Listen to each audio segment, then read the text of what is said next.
Đồ, hơi kì. Một lá vậy. Nó xảy ra thôi. Mình chắc cái đông đông chắc.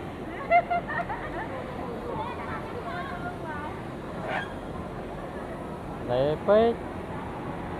Nó phải nhâm đích này. Nhâm đích này.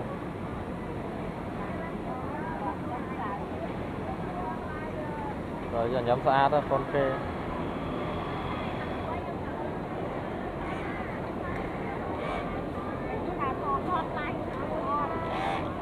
À, con trao lo. Họ đã hai đó ngay chụp lâu ấy, tôi men rút mơ giờ nó sai vào đi. Nhâm thấy con kê nghe mong này à? Ê, ở thật yên rồi. Ê, này, bỏ vô. Ê, một.